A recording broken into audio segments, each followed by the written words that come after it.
이런 질문을 드려보면 여러분들이 뭐라고 대답하실까 궁금합니다. 여러분들 평강의 은총을 누리며 살기를 원하십니까? 아멘 하시는 분 몇 분 안 되시네요. 평안히 살기를 원치 않으십니까? 그건 절대 아니죠. 아마 다들 평안함을 누리며 살기를 원하시는 줄 압니다. 그래서 사람들은 이 세상에 살면서 자기가 평안한 삶을 살기 위해서 여러 가지 일들을 하게 됩니다. 그런데 이 평안한 삶을 살기 위해서 사람들이 하는 대표적인 일들을 5가지 정도 말씀을 드릴 수가 있는데요. 이 5가지의 일들은 보통 영어의 대문자 P로 시작하는 그런 일들입니다. 자, 여러분들 평강을 누리기 위해서 사람들이 행하는 일들, P로 시작하는 5가지 무엇일까요? 자, 첫 번째는요, 패션 포 페전트리라고 하는 단어를 써서 나타내는 그런 말이 있습니다. 페전트리라고 하는 말은 뭐 자기 과시, 자기를 높이는 것, 뭐 이런 의미로 해석을 할 수 있을 것 같은데요. 사람들은 자신의 삶이 평강을 누리는 삶이 되기 위해서 자기 자신을 끊임없이 어떻게 해요? 높은 자리에 올라가도록 만들려고 하는 그런 일들을 한다는 거예요. 왜 사람들은 높은 자리에 올라가려고 합니까? 내가 높은 자리에 있으면 아무도 쉽게 나를 함부로 건드리지 못하니까.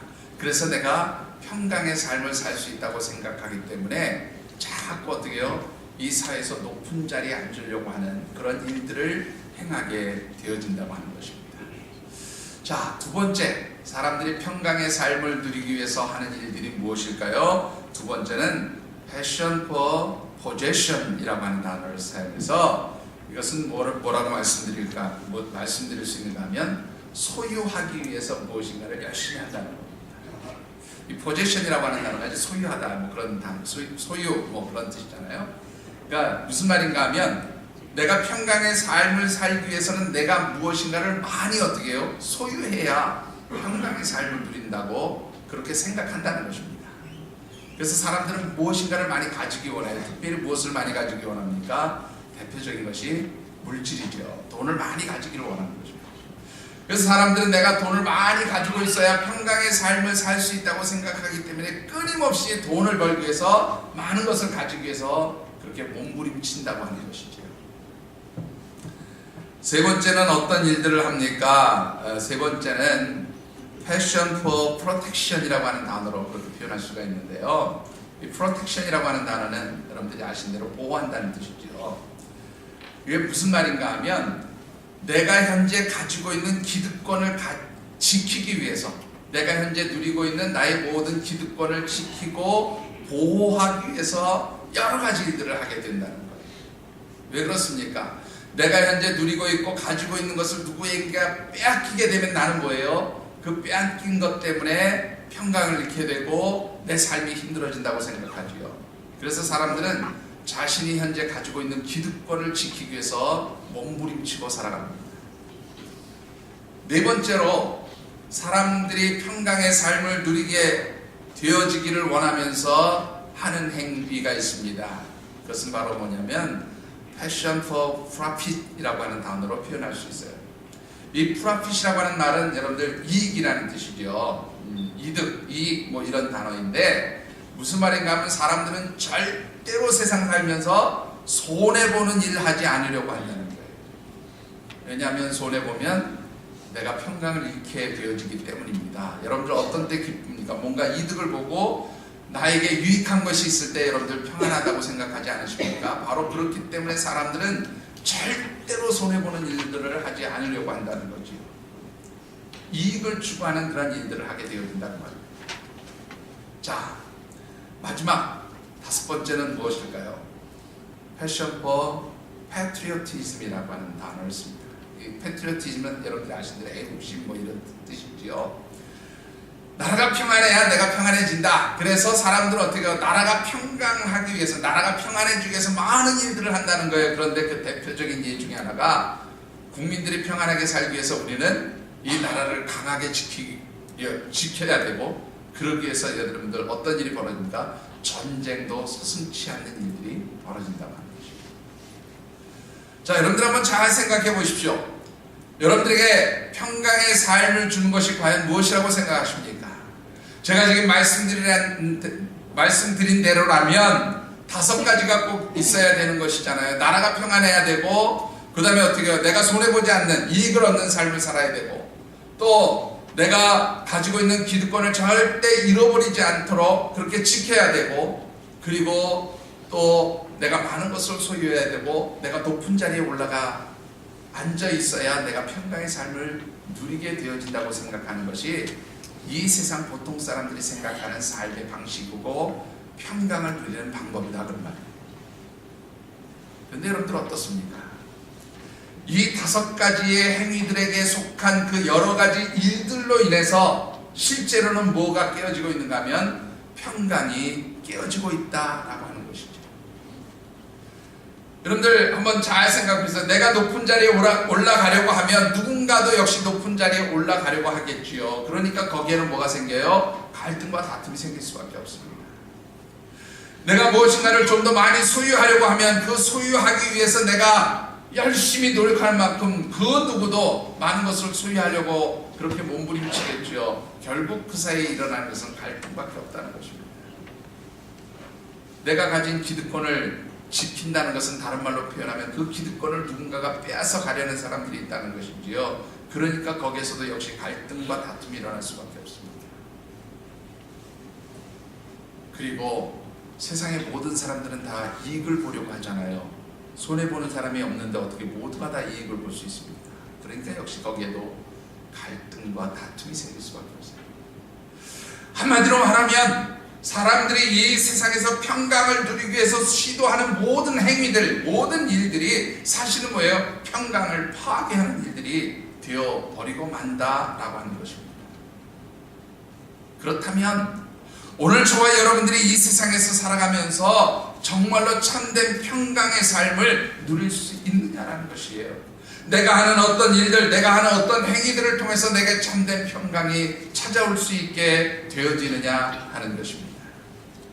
분명한 것은 성경 어느 곳에서도 우리 인간의 방법과 생각과 우리의 행위들을 통해서 참된 평강이 주어질 수 있다고 말하는 것은 단 한 곳도 존재하지 않는다라고 하는 것이죠. 그런데 성경에 보면 구약 신약 성경 합해서 평강이라는 단어, 뭐 평화라고도 번역을 할 수 있고 평안이라고도 번역할 수 있는 이 평강을 나타내는 샬롬이라는 단어나 혹은 신약의 에이레네라고 하는 단어가 약 300번 이상 나옵니다. 근데 그 300번 이상 나오는 어떤 성경에서도 사람의 방법으로, 인간의 생각으로, 인간의 행위로 평안을 가져올 수 있다고 말하는 것은 단 한 곳도 존재하지 않는다라고 하는 것입니다. 그렇다면 우리의 삶에 있어서 참된 평강을 어떻게 누릴 수 있는 것이냐라는 것입니다. 요한복음 14장 27절의 말씀을 보면 예수님께서 뭐라고 말씀하십니까? 내가 주는 평강은 세상이 주는 것과 같지 아니하다. 그리고 말씀하시면서 내가 주는 평강 안에는 두려움과 근심이 없다고 말씀하고 있습니다. 이 말은 곧 예수 그리스도 안에 있을 때만이 참된 평강의 은총을 누릴 수 있다고 그렇게 예수님께서 우리에게 가르쳐 주신 말씀인 것입니다. 사랑하는 성도 여러분, 어떻게 해야 참된 평강의 삶을 누릴 수 있습니까? 특별히 12월 우리에게 주시는 하나님 말씀 함께 묵상하는 그 주제의 말씀입니다. 성탄, 같이 한번 읽어보실까요? 성탄. 예, 다시 한번 우리 같이 읽어보십시다. 성탄. 조금 전에도 말씀드렸지만 이 땅에 평강의 왕으로 오신 예수 그리스도 그분 안에서만이 참된 평강의 은총을 누릴 수 있다고 하는 관점에서 말씀을 묵상하고 있습니다. 그래서 첫 번째 주일에는 우리의 욕심과 죄로 인해서 깨어진 그러한 모든 그러한 상황들을 예수님께서 오셔서 회복시켜 주실 때에 참된 평강의 은총이 임하게 되어진다고 말씀을 드렸습니다.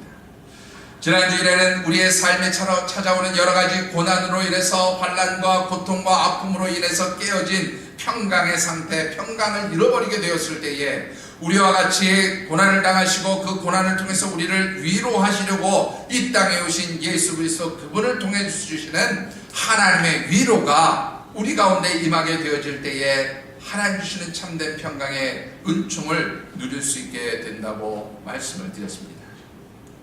오늘 세 번째로 여러분들에게 드리고 싶은 말씀은 우리가 세상에서 찾을 수 없는 참된 평강의 은총을 누리기 위해서는 의로운 나라 평강의 왕으로 오신 예수 그리스도 그분을 영접하는 그러한 삶을 살아갈 때에 참된 평강의 은총이 임함을 말씀드리고 싶습니다. 오늘 우리에게 주신 하나님의 말씀은 여러분들이 잘 아시는 대로 선지자 이사야를 통해서 주신 예언의 말씀입니다. 특별히 이 말씀 가운데 보면 세상이 줄 수 없는 참된 평강의 은총을 누리기 위해서 하나님의 백성들이 꼭 해야 할 일이 아주 잘 기록되어 있음을 보게 됩니다. 특별히 주신 말씀을 묵상하는 가운데 이 땅의 평강의 왕으로 오신 의로운 나라로 우리 가운데 임재하신 예수 그리스도 그분을 여러분들의 심령 가운데 영접하심으로 인하여 세상이 줄 수 없는 참된 평강의 은총을 누리시는 복된 하늘샘 가족들이 되어주시기를 주님의 이름으로 축원합니다. 자, 오늘 주신 말씀을 통해서 먼저 묵상해 보고 싶은 것은 하나님께서 주시는 참된 평강의 은총을 누리기 위해서 우리가 꼭 해야 할 일이 한 가지 있음을 보게 됩니다. 자, 그것이 무엇입니까? 그것은 우리의 마음의 문을 열고 의로운 나라를 들어오게 하는 것이다. 그렇게 성경은 우리에게 말씀하고 있습니다. 본문 1절과 2절의 말씀을 같이 받들어 읽겠습니다.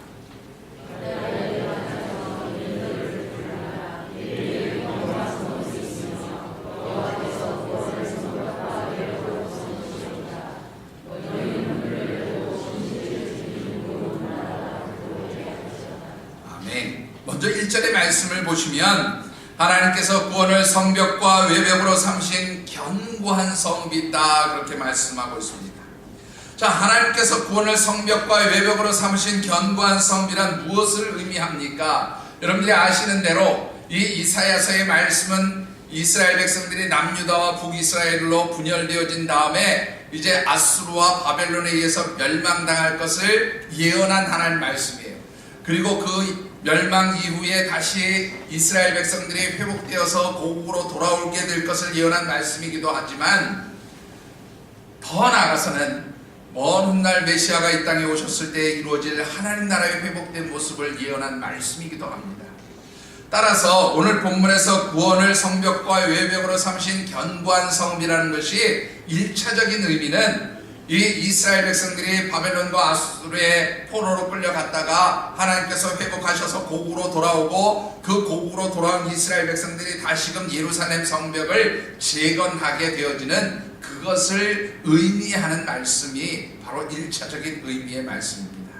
그러나 오늘 이 말씀이 이 시대를 살아가는 하나님의 백성들에게 주시는 것은 좀 더 다른 의미의 말씀으로 주어진 것임을 보게 됩니다. 그것은 바로 궁극적으로 이 세상 하나님의 심판과 또 그래서 이 세상이 종말한 이후에 이루어지게 되는 하나님 나라, 곧 구원받은 하나님의 백성이 들어가는 하나님의 나라를 상징하는 것이 바로 구원을 성벽과 외벽으로 삼은 견고한 성비라는 의미가 가지고 있는 그러한 뜻입니다.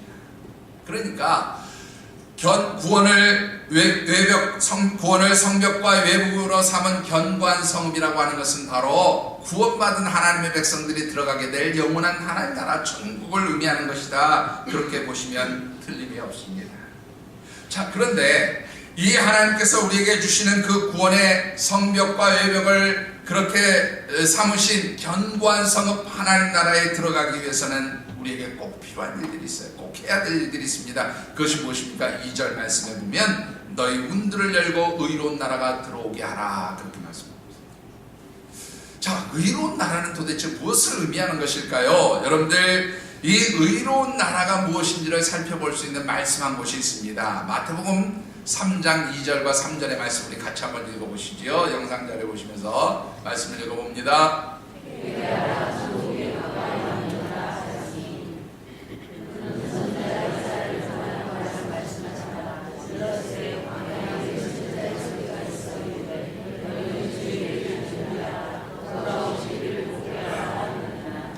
자, 여러분들이 잘 아신 대로 이 말씀은 예수님이 오시는 주의 길을 예비하기 위해서 예수님보다 이 땅에 6개월 먼저 태어났던 세례 요한이 이제 예수님이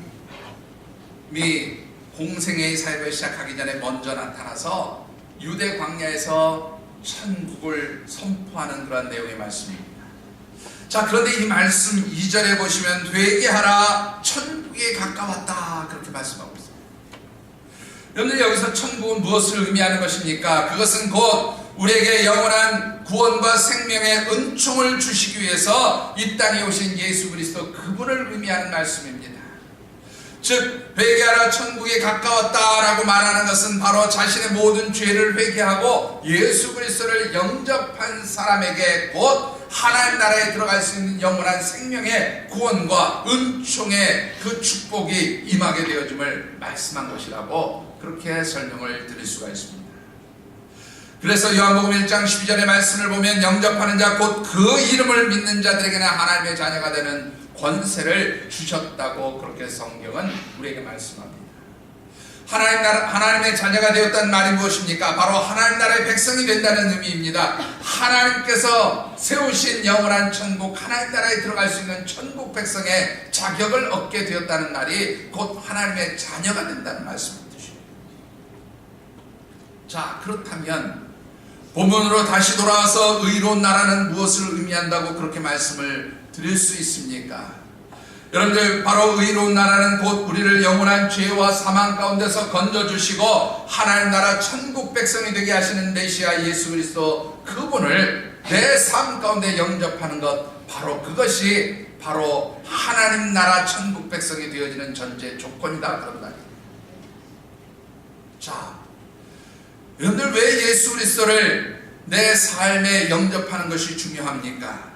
바로 예수 그리스도를 영접한 자, 곧 하나님 나라의 백성이 되고 하나님의 자녀된 사람들에게만이 하나님 주시는 참된 평강의 은총이 있기 때문에 그렇습니다. 요한복음 14장 27절의 말씀을 우리 같이 한번 받들어 읽겠습니다.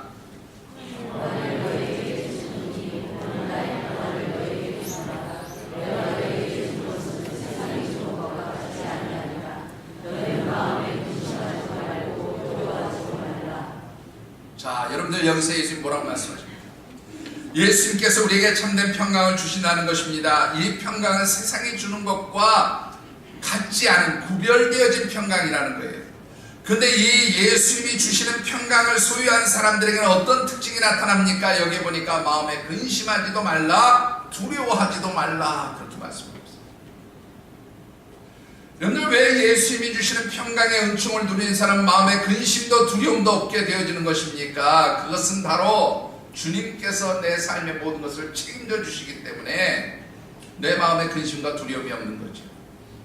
이 말은 바꿔서 얘기하면 이 세상이 주는 평강은 내가 아무리 인위적인 방법으로 인간적인 행위들이나 방법으로 평강의 은총을 누리려고 해도 그 일들 가운데는 반드시 뭐가 따라와요? 근심이 따라온다는 것입니다. 두려움이 따라온다는 것입니다. 염려가 따라온다는 것입니다. 그런데 주님께서 주시는 평강은 그런 근심과 염려와 두려움이 없는 세상이 줄 수 없는 평강이라고 그렇게 말씀하고 있는 것입니다. 바로 그 주님이 주시는 세상이 줄 수 없는 그 참된 평강의 은총을 누리기 위해서 바로 예수 그리스도 그분을 영접하는 삶을 살아야 될 것을 성경은 우리에게 가르쳐 주고 있는 것입니다.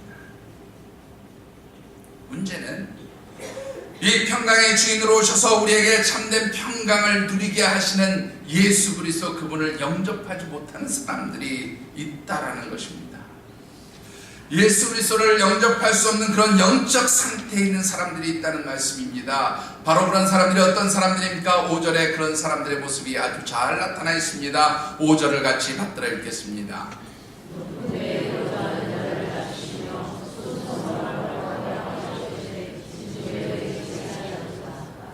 자, 오늘 이 5절의 말씀은요, 마지막 하나님 나라가 이 땅에 완성되어지고 하나님 나라에 들어가는 그러한 천국 백성에 들어가는 사람과 그렇지 않은 사람을 구분하게 될 때에 천국 백성으로 들어가지 못하는 사람, 하나님 나라에 들어가지 못하는 사람들이 누구인가를 설명한 말씀이에요.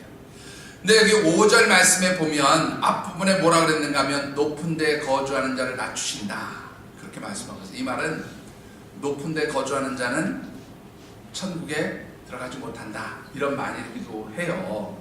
자, 그러면 여러분들 높은 데 거주하는 사람은 어떤 사람입니까?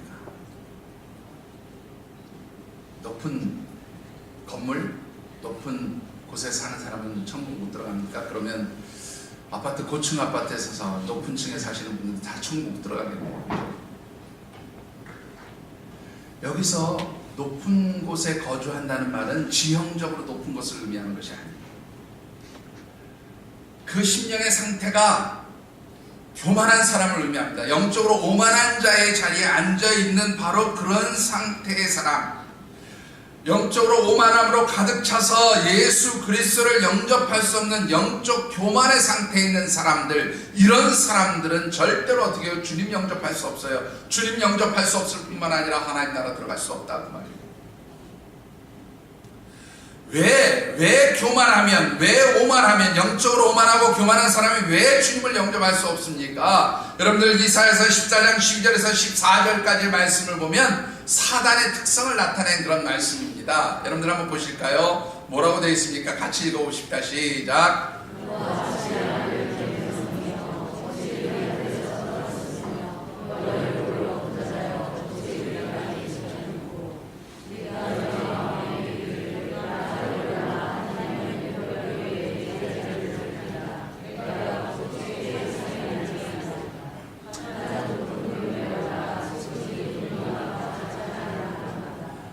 이 말씀 여러분들이 잘 아시는 말씀이잖아요. 자, 계명성 누구를 의미하는 단어입니까? 사단을 의미하는 단어예요.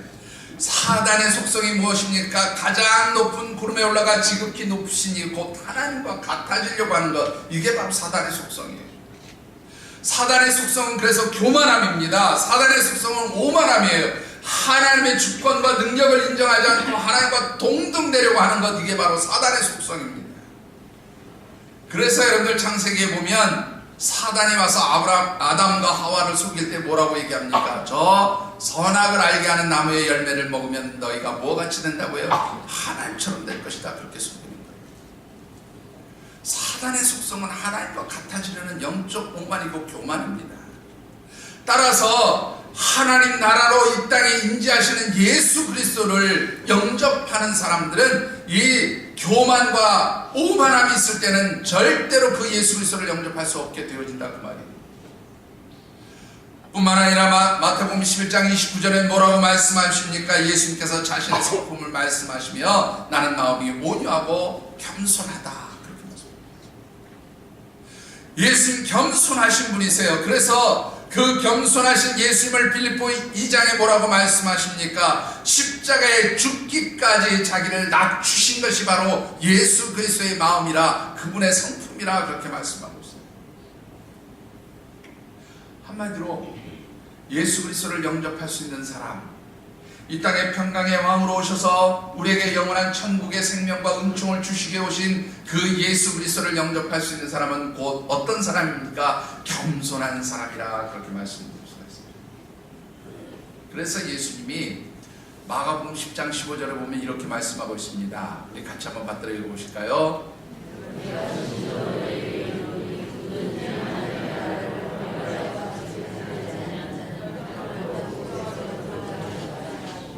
자, 어떻지 못하면요, 어린아이와 같지 않는, 어린아이와 같이 하나님 나라를 받들지 않으면 천국에 들어갈 수 없다 그렇게 말씀합니다. 어린아이와 같다는 말은 무엇입니까? 어린아이는 자기의 능력과 힘이 부족한 사람이에요. 그래서 부모를 의존하고 부모의 도움을 받아야 살 수 있는 존재가 바로 어린아이입니다.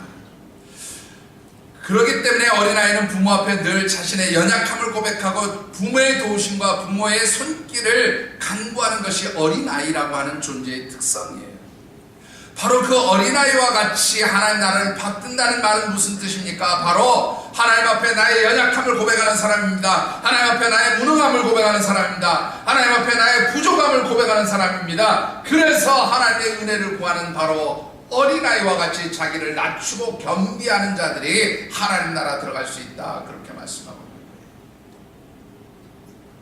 사랑하는 성도 여러분, 여러분들이 진정 하나님 나라의 평강과 그 은총을 누리기 원하십니까? 그렇다면 먼저 우리 주님 앞에서 겸비하여 그 주님을 영접하시는 하나님의 백성들이 되어지시기를 주의 이름으로 축원합니다. 주님께서 내 삶 가운데 임재하시고 내 삶에 좌정하여 주시기를 간구하는 그런 겸비한 삶을 살 때 하나님 주신 평강의 은총이 임하게 되어집니다. 우리가 겸손하게 평강의 왕으로 오신 예수 그리스도를 영접하게 될 때 우리의 삶에는 어떤 영적 모습들이 나타나게 되어집니까? 본문 3절과 4절의 말씀을 같이 한번 받들어 읽겠습니다.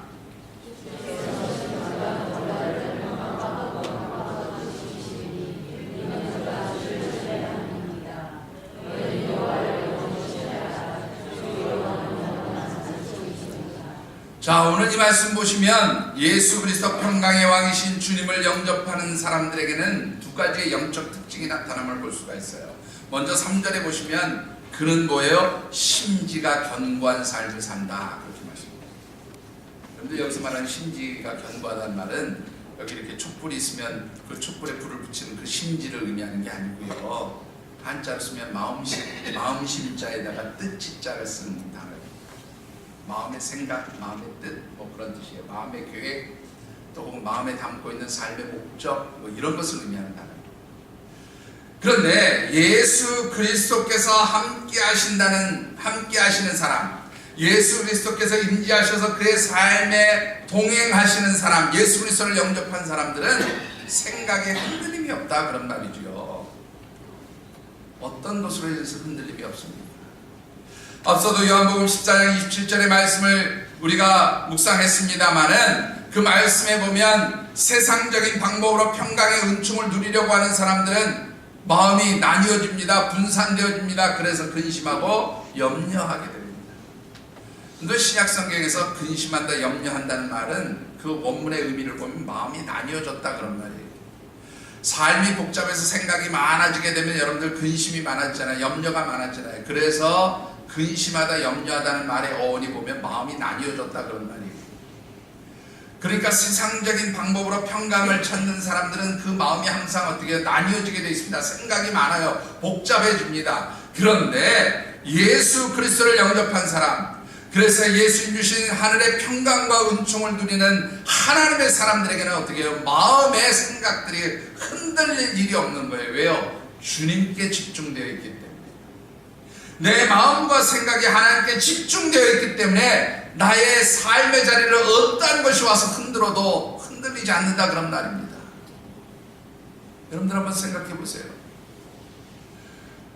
주님께 내 삶이 의탁되어진 사람이지요. 사실 4절 말씀을 함께 묵상해 보면 이 말씀이 좀 더 분명해지는데, 첫 번째로 심지가 견고한 사람, 즉 생각이 흔들리지 않고 마음의 근심과 염려가 없는 그러한 삶을 살게 된다. 그것이 첫 번째 특징이라면, 두 번째 특징은 4절에 뭐라고 되어 있는가 하면 이렇게 말씀하고 있어요. 여호와를 영원히 신뢰하라. 이 신뢰한다는 말이요, 풀어서 말씀드리면 하나님을 의뢰한다는 거예요. 하나님을 의지한다, 하나님께 내 삶을 맡기고 의탁한다, 그런 뜻입니다. 여러분들, 하나님께 내 삶을 맡기고 의탁한다라는 말은 다른 말로 표현하면 하나님 내 삶의 통치자가 되어주심을 고백하는 거예요. 하나님 내 삶의 주인이 되어주심을 고백하는 거예요. 하나님 내 삶을 주관해 주시는 그러한 삶을 살기를 원하는 것이 바로 하나님을 신뢰하는 자의 삶이에요. 자, 그러면 이 두 가지 말씀을 묶어서 생각해 보시자고요.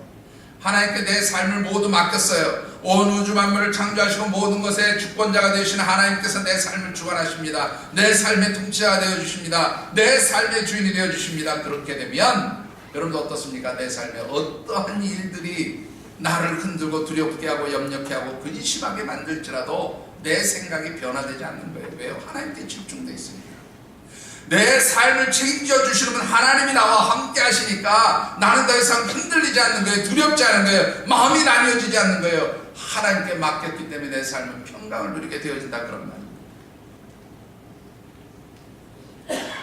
사랑하는 성도 여러분, 오늘 저와 여러분들이 평강의 왕이신 예수 그리스도 그분이 우리의 삶 가운데, 우리의 심령 가운데 임재하심으로 인해서 여러분들의 삶이 하나님께 맡겨지게 되기를 주의 이름으로 축원합니다. 여러분들의 삶이 하나님께 의탁되어지기를 원합니다. 하나님께서 여러분들의 삶의 통치자가 되시고 주인이 되어주시기를 주의 이름으로 축원합니다. 그리할 때에 우리의 생각, 우리의 삶에는 염려가 없는 거예요. 근심이 없는 거예요. 하나님께 맡겼기 때문에 더 이상 나를 두렵게 하는 일들이 없는 겁니다. 그래서 참된 평강의 은총을 누리게 되어진다고 하는 것입니다. 사랑하는 성도 여러분, 특별히 이 성탄의 절기에 우리에게 영원한 평강의 왕으로 오셔서 우리에게 영원한 생명과 구원의 은총을 주신 그 주님께서 여러분들의 심령 가운데 임재하시고 그 주님이 여러분들을 통치하시고 좌정하시고 또한 다스려 주시게 되기를 주의 이름으로 축원합니다. 그리할 때에 정말로 세상에 줄 수 없는 평강의 은총을 누리게 되어진다는 것이죠. 뿐만 아니라 이 주님이 주시는 평강의 은총을 누리며 살아가는 사람들에게는 또 하나의 축복이 임함을 보게 되어집니다. 그 축복이 무엇입니까? 7절의 말씀을 우리 같이 받들어 읽겠습니다. 7절입니다.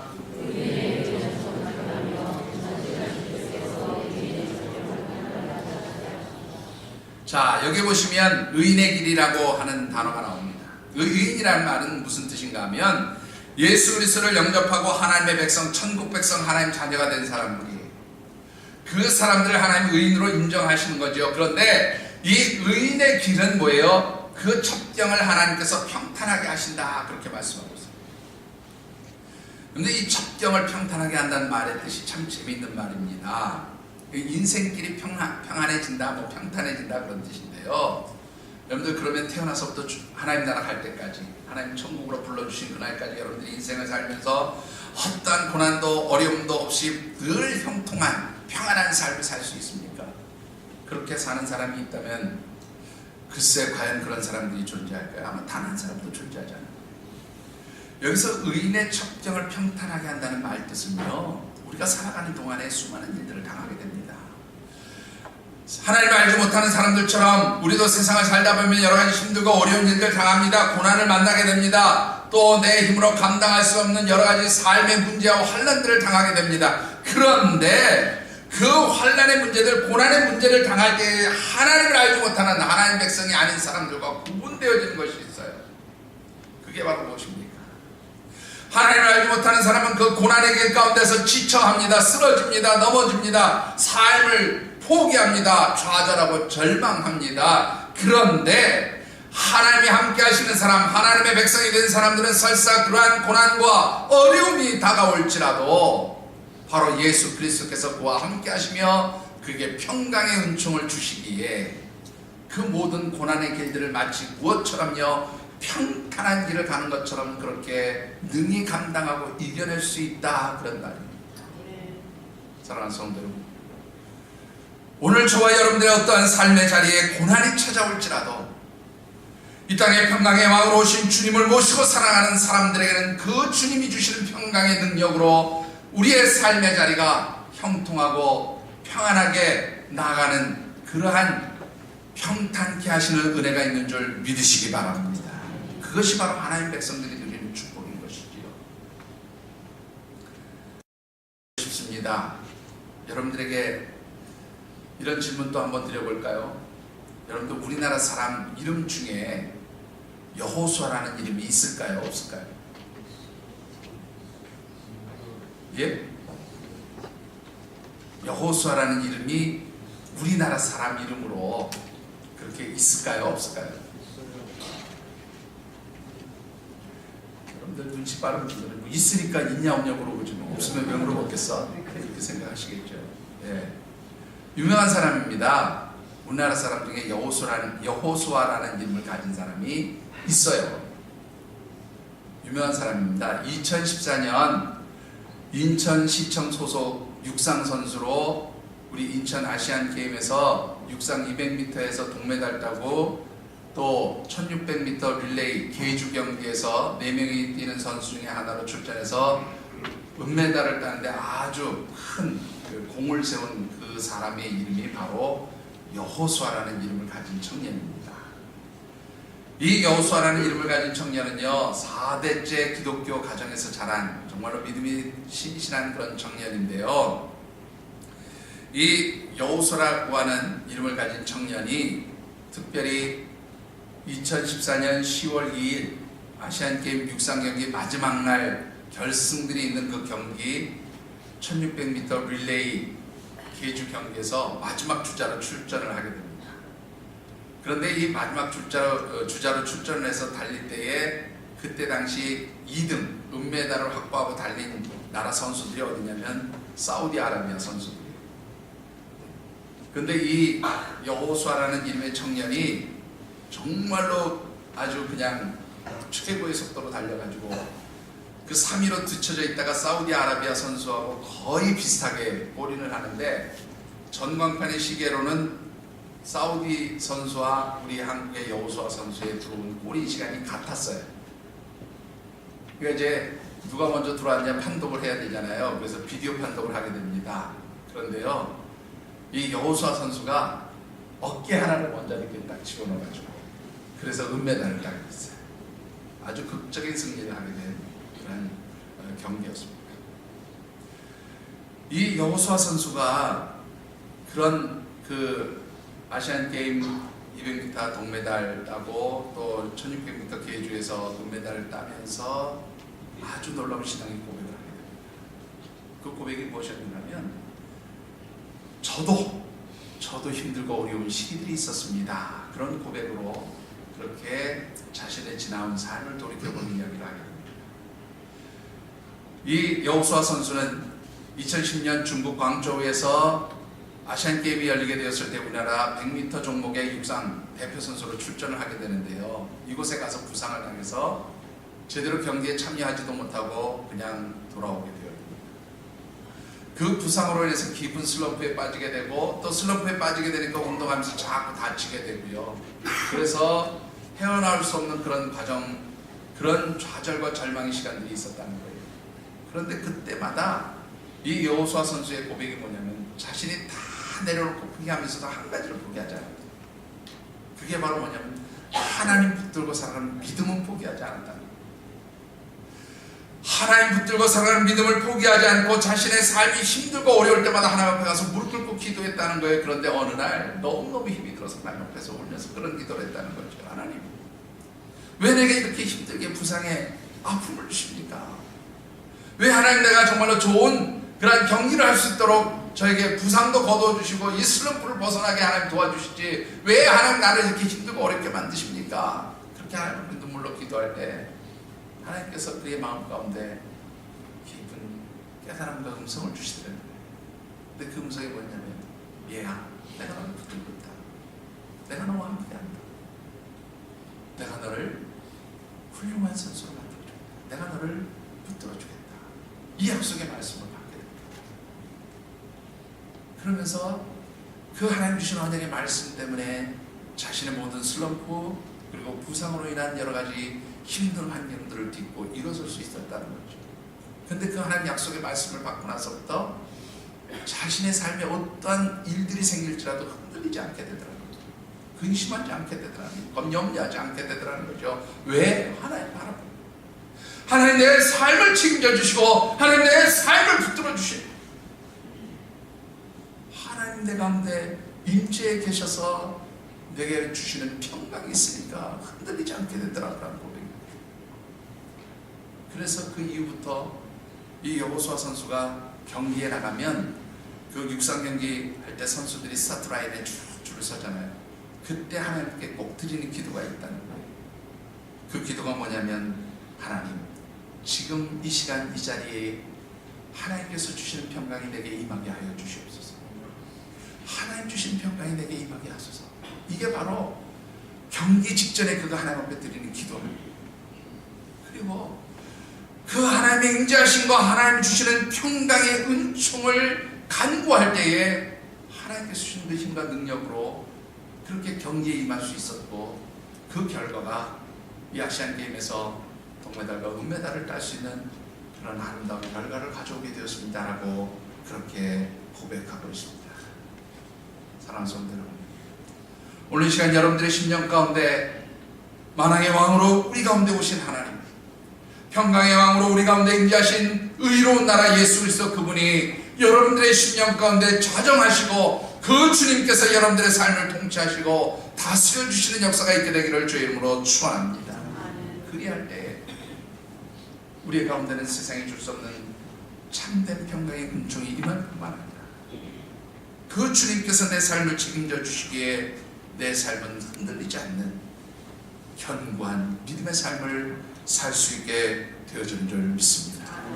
특별히 이 성탄의 절기에 우리 가운데 평강의 왕으로 오신 그 주님 영접하시고 그 주님과 동행하심으로 말미암아 여러분들의 삶이 흔들리지 않는 견고한 평강의 은총을 누리시는 복된 하나님의 백성들이 되어주시기를 주님의 이름으로 축원합니다. 기도하겠습니다.